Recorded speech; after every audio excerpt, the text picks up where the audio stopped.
1914 et réédifié en 1929. Papy, pourquoi les gens du village ont détruit l'église si c'est pour la reconstruire après?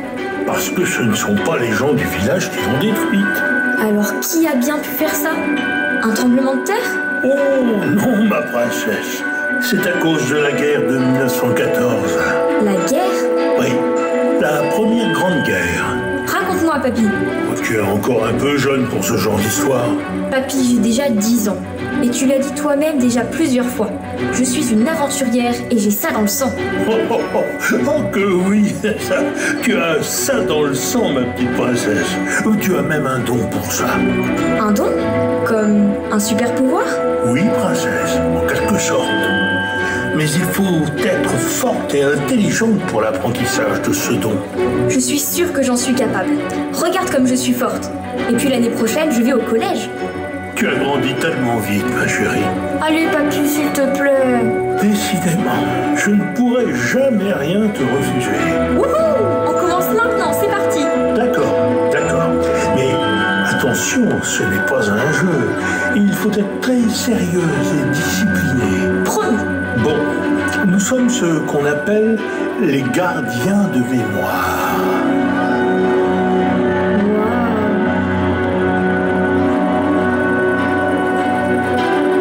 Grâce aux générations de savoir que l'on se transmet, nous pouvons imprégner les lieux chargés d'histoire, comme cette église. Ça veut dire quoi, imprégner, papy? Bon, pour faire simple, nous allons visiter ses souvenirs. Comme un petit voyage dans le temps, si tu préfères. Tu peux faire ça? Avec notre église? Tu ne vas pas avoir peur. Tu rigoles? C'est génial! Emmène-moi! On y va, dire. Ouais, tu ne recules jamais devant rien. Tu me rappelles tellement ta maman. Bon, suis-moi. Je vais te faire découvrir l'histoire de l'église de Sainte-Barbe. Bienvenue dans le monde des gardiens de mémoire.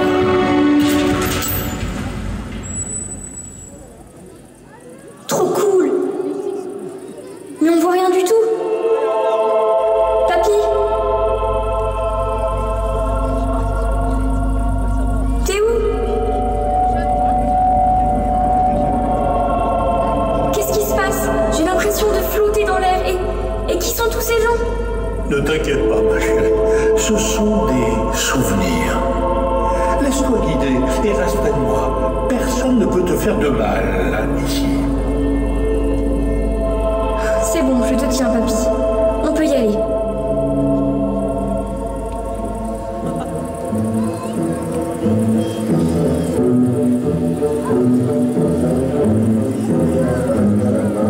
Remontons bien avant la construction de Sainte-Barbe, à l'époque gallo-romaine. À cette époque, les gallo-romains avaient construit une église sur le lieu-dit le Bout-Dessus, juste à côté. C'est là où on va se promener avec mamie, non? Oui, exactement. Et il paraît même que l'empereur Charlemagne l'aurait fréquenté. L'empereur? Waouh! Bon, c'est ce que les gens racontent. Des sculptures aussi ont été retrouvées, l'illustrant sur un mur. Petit à petit, le village s'agrandissait et on comptait bientôt 1000 habitants. Nous sommes en 1822 et l'église devenait trop petite. Le maire décida donc d'édifier cette nouvelle église que tu vois là, au centre du village. C'est toi qui l'as construite, papy? Je ne suis pas si vieux que ça tout de même. C'est mon grand-père qui l'a construite, avec l'aide des gens du village. Ton grand-père? Oui, le père de mon père, donc ton arrière-arrière-grand-père. Il était comment? Il doit être super vieux maintenant. Oh, ça fait longtemps qu'il n'est plus avec nous. Mais il reste dans nos souvenirs et dans l'immense savoir des gardiens de mémoire. Tu veux le voir? Oh oui! Alors, regarde.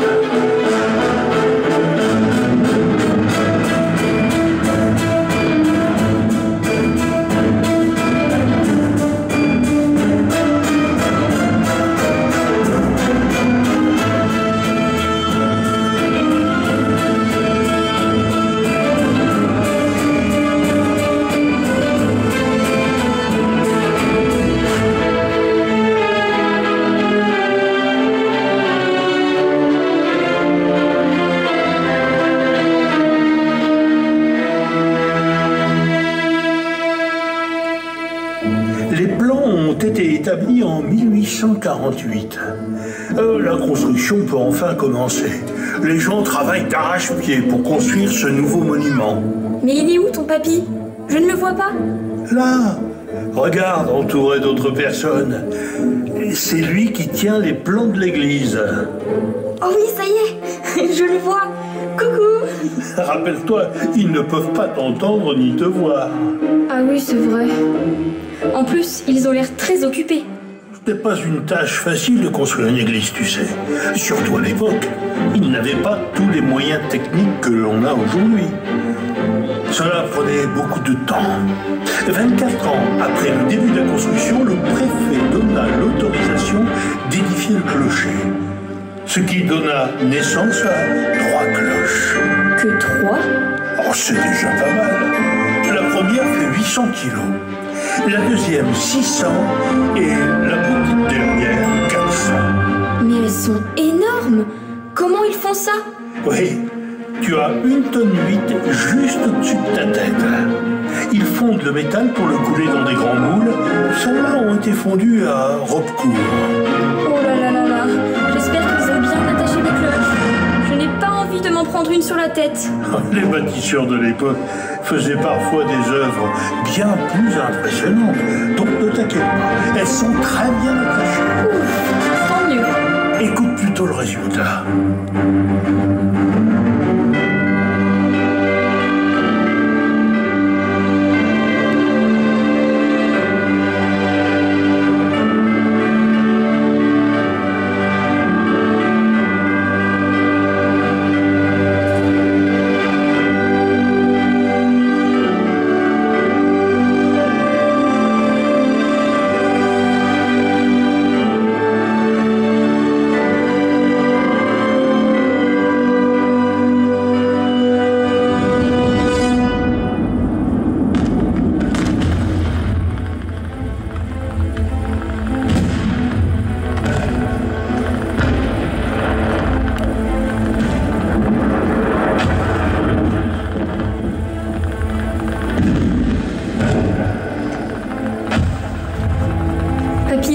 C'est quoi les gros booms qu'on entend?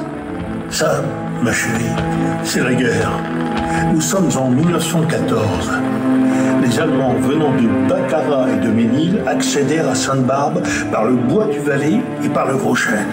C'était horrible. Ils ont brûlé toutes les maisons, une par une, jusqu'au moment où une jeune fille essaya de s'interposer.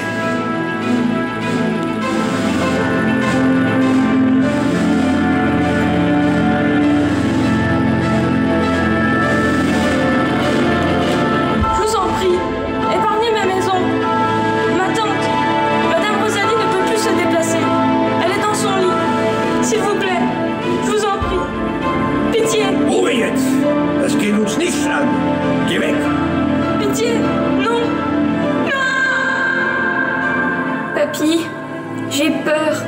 Viens là, ma princesse. Ça va aller. Qu'est-ce qui est arrivé à la tante de la jeune fille?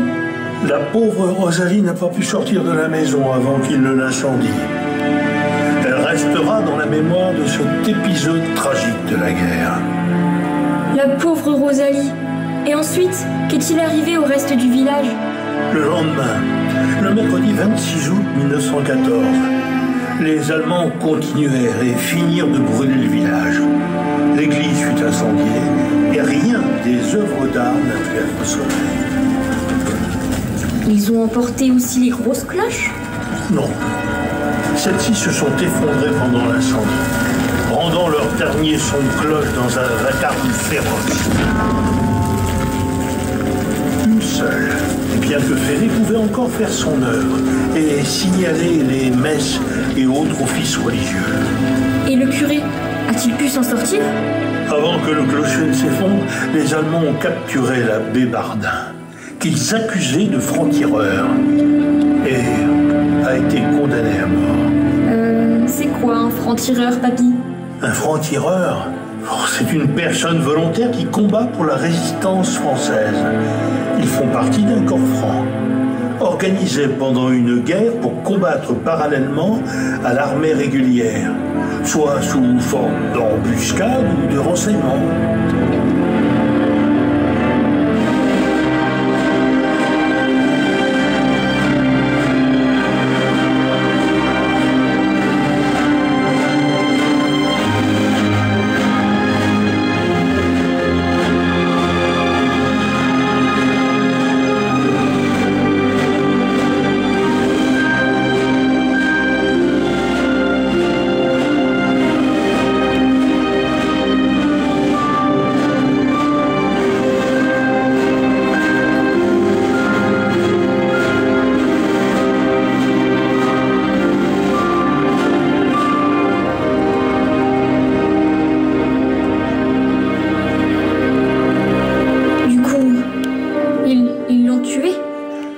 Ils l'emmenèrent à Baccarat, où il réussit à s'évader, ne pouvant plus rester à Sainte-Barbe.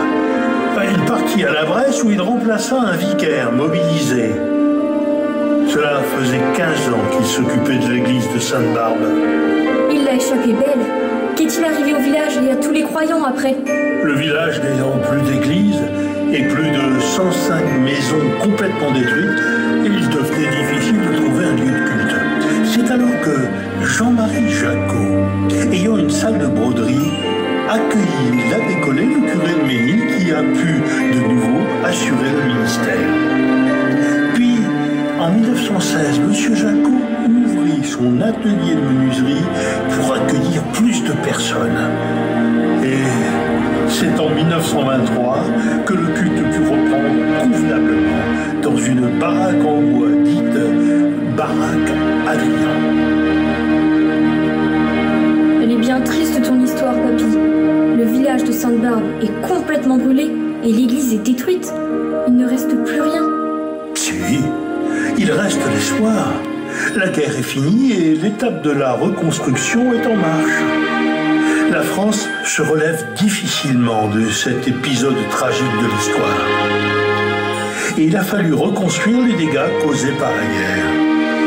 Les maisons furent presque toutes réparées, sur leurs fondations restées intactes. Et l'église? L'église aussi a été reconstruite sur ses anciennes bases et à l'identique. Plusieurs éléments qui ont échappé à l'incendie ont pu être gardés et restaurés. Monsieur Boer, de Rambervillers, l'architecte supervisant la reconstruction, et Monsieur Citer, directeur de la société céramique de Rambervillers, décidèrent ensemble d'apporter des pièces d'exception. Un hôtel en grès flammé, ainsi que les fonds baptismaux. C'est super joli. Il y a une inscription dessus, comme une signature. Signé Majorel. Oui, c'est exact. Mais tu ne crois pas qu'il manque comme un petit quelque chose à cette église? On a l'église, l'hôtel. Oui, et on... Les cloches. Comment j'ai pu les oublier? Voilà. Sauf que maintenant, elles ont un nom. Ah bon? On donne des noms à des cloches? Absolument. En 1929, 3 nouvelles cloches virent le jour, bénies et baptisées par l'évêque de Saint-Dié, le 24 février 1929. Elles ont pris le nom de leur parrain et marraine. Georges Lallemand pour celle de 800 kilos, René Collin pour celle de 600 et Jeanne Collin pour celle de... Pour celle de 400 kilos. Ah, tu écoutes bien, petite aventurière. Il s'agissait d'ailleurs de 3 enfants de 6 ans. D'ailleurs, Jeanne Collin est toujours parmi nous et a demandé que lorsque son jour viendra, seule la cloche dont elle est la marraine annonce ses obsèques.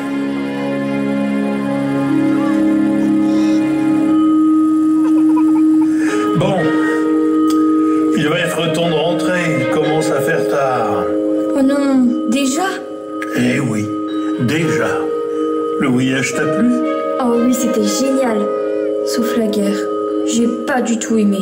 Certaines périodes de l'histoire peuvent être effrayantes, tristes et désespérées. Mais Sainte-Barbe a su renaître de ses cendres. Ils ont gardé espoir et se sont tous unis derrière un but commun. Penser les plaies des erreurs du passé et construire un avenir pour leurs enfants. Comme ils sont courageux.